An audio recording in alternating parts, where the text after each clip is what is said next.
There's one, big one. Oh, got her. Got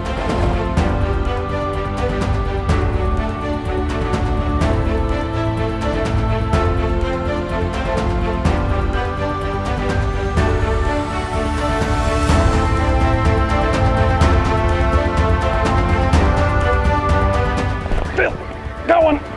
Oh, she got off. Oh, that was a good fish, man.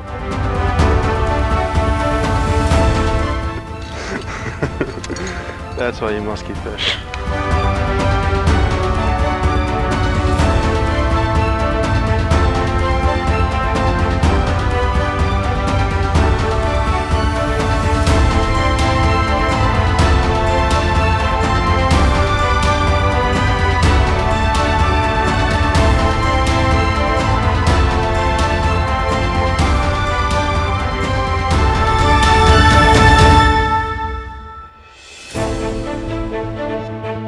Scoop.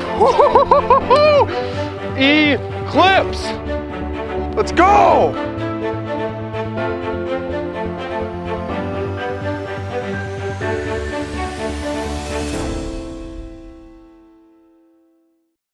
What's up, guys, and welcome back. This is actually a really cool episode because if you guys have been following along with me, I guess the last 2 years, you'll know that I had this Week on the Woods series, and last year we had a hard drive failure, which made us lose 3 of our 10 days.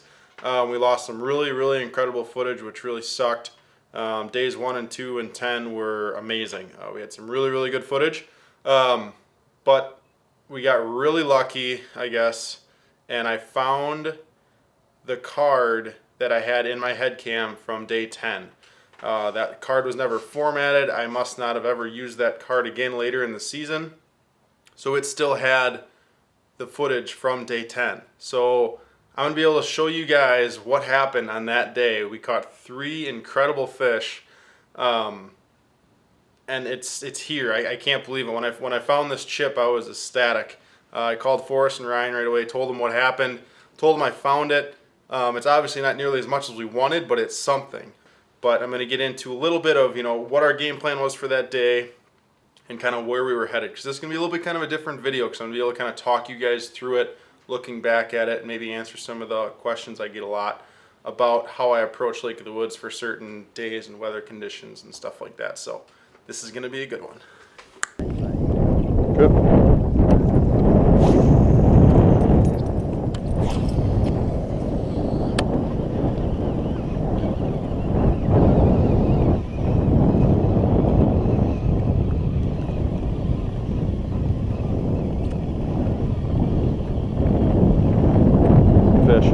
Big fish.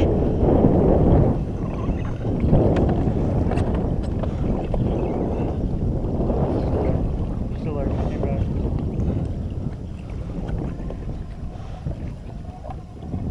Big fish, Forrest. That was an insanely thick blonde. I thought I was seeing things. I saw her from 20 feet away. Oh, really? Yeah. That fish was so wide. I think it was like a 4-footer, but wide. Every day we've had clouds like this, these open water blonde fish have seemed to move up on structure really good. Wow, that got my heart going. First spot and see a fish like that. She has glowed in this dark water today. Pelagic mistress right there with a diet problem. Alright, so day 10 was kind of another cold front, or the beginning of a cold front. And I said earlier in this series, if you guys haven't seen this whole series of videos, there's 7 of them. We go through a lot of detail and spots and fish and baits and locations and how we go about approaching things. So if you guys haven't seen those videos, you should really go look at them. They're probably the best stuff I've ever been able to put out until what's coming from this year's Week on the Woods. But regardless, if you guys haven't seen those, you should go see them because they are incredible footage. Some of the best musky footage I think that's out there, period. But as far as what was going on this day, it was August 26th. It was our last day there. And we had another one of these cold fronts. It wasn't bluebird skies yet. We weren't post-frontal, but we were just in the middle of that front. I think air temps were like high 50s or mid 50s. And these fish, I've said it before, when you get a cold front like this, you're best off getting up in the morning, as much as it sucks, or much as you think the day is going to be a drag, get up and get out there, because those first, you know, handful of hours are going to be your best shot at catching fish that day. So we got up early, and like first spot, we see a great big one, and it kind of starts our day off in the right direction. They see me rolling, they hating, trolling and trying to get me right under there. Oh, no way. Catching forest riding dirty. Is it a little musky? No. Pikeosaurus. It's got spots, buddy.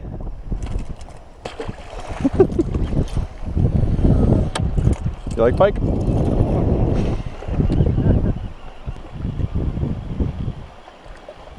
Fish, fish, fish, fish, fish, fish. Oh my God. Got her. Got her.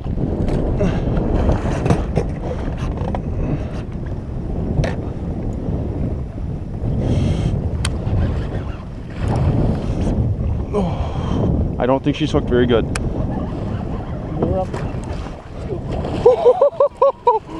Second spot of the morning, second blonde of the morning. I can call it. You did call it. We roll up to this spot. Forrest didn't tell me where we were going next, and he stops. He's like, I didn't see this one coming. We haven't seen a fish here all week. We fished it twice now, and Forrest is like, I've seen some really big fish here over the last years. It's just a matter of time before there's one there. You called it, man. Another blonde. Nice.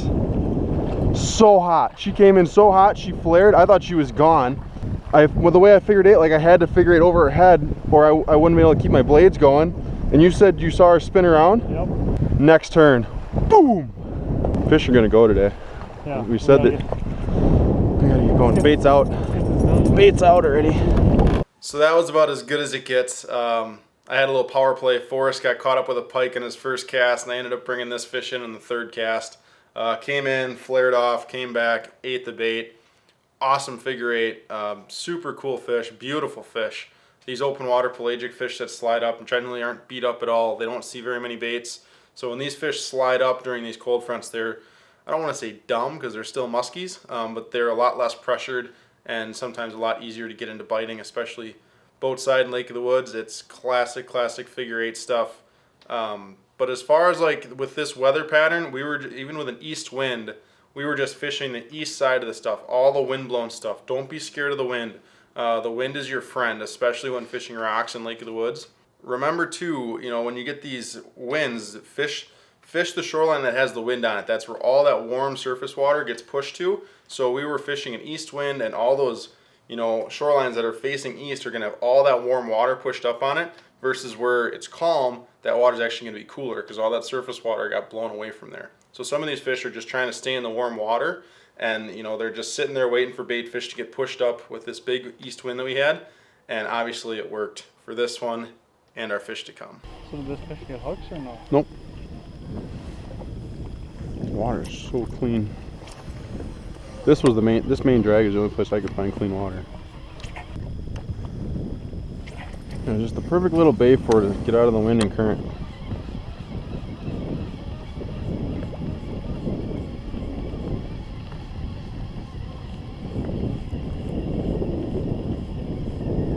There she is. Got her.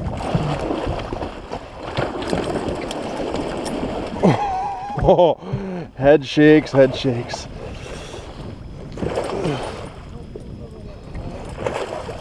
All right, can you, let me steer. She's got hooks pretty good. She's good. Yes! Yesterday, I was with Ryan and we had to use that rental boat. And I seen this spot. We've fished a ton of stuff around here, but there's so much stuff out here, you gotta make really good use of your time. And I was like, you know what, this stretch has looked so good. You know, we've both drove by it for years and never fished, and I was like, I'm gonna stop, I'm gonna fish it. I pulled out a fish that I thought was like 46 inches out of this little bay yesterday, and the current was ripping through here so hard. And I was just telling Forrest, like, she was in this little bay, like the perfect little spot to get out of the current. And wouldn't you know it, she was right on the small point. And this is the same fish, no doubt in my mind. It's right at that 45, 46 mark. Yes. Give me some on that. So if you guys watch the series, you'll know that on the night of day 8, I lost my lower unit in my boat from a rock I had hit in like day 2. But it was finally enough, stress, or there was a fracture in my prop shaft that finally broke. Luckily, we were pretty close to shore. We just took the trolling motor in. It was like a mile and a half. Gave us some time to reflect on the day. But day 9, I had to use a rental boat because Forrest had a guide trip. So I used a rental boat, and I ended up seeing the fish that I just caught came in on a triple D, just super fast, completely whiffed it, missed the bait. But I knew where that fish was, and we came back on this fish, and as you guys saw, she had just moved a little bit. She was in that little cup in that island because that current comes around, back and forth this way, primarily coming from the south, going to the north, the way the lake flows. But she just moved out, right on that little point. She was out of the current, and then she moved into the current, right on that seam to probably look and feed, and she ended up feeding on my bucktail, which is a good thing. But first turn, figure 8. Just letting it hang out there, wide corner, long rod, just prime example of why Lake of the Woods is so much fun to fish for muskies. So this next spot we're going to pull up on is a really cool spot that our friend Matt Cornell ended up telling us about. We were chit-chatting with Matt. Matt's a full-time guide, spends a good amount of time on Lake of the Woods. One of the better muskie fishermen on Lake of the Woods. Matt's really good. But he's a really cool dude to talk to. We share a lot of information back and forth. He's not super secretive. He's pretty open between, me and Forrest and our little group, I guess. But we communicate a lot, and we end up fishing a lot of the same stuff. It's kind of funny. But this was a spot that Matt kind of turned us on to. We go in there and wait till you see this figure 8 that Forrest pulls off. It's pretty sweet. How about that rock off that point? See that? And a 1-footer off of this one. I saw that. We need to go fish stuff that we know holds fish. Birthday fish, dirty diaper, your reef. Come back here. I don't have that much time. 7? Yeah, we got 2 hours. Fish. He's on it.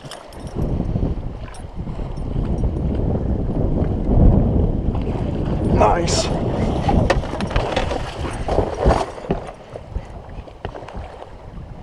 Nice job. Oh my God, did she T-bone that thing? Nice figure 8 work, man. Give me some.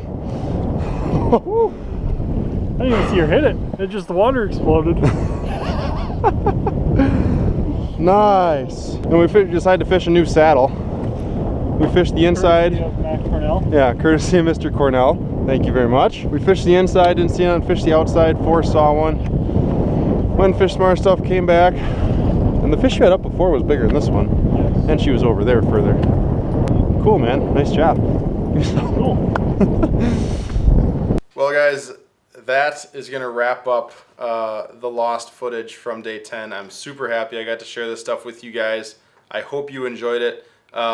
The figure 8 strikes were incredible. That last strike that Forrest had there was just perfect, textbook, 12-inch Magnum shallow invader. Hung it in the corner, gave it a good pause, and fish just absolutely T-boned the thing. It was awesome. Like a 44, 45-incher. We didn't bump it or nothing, but great fish, great figure 8, great cap to our day. Another 3-fish day in Lake of the Woods. All our fish were from 44 to 49 inches, but classic Lake of the Woods stuff.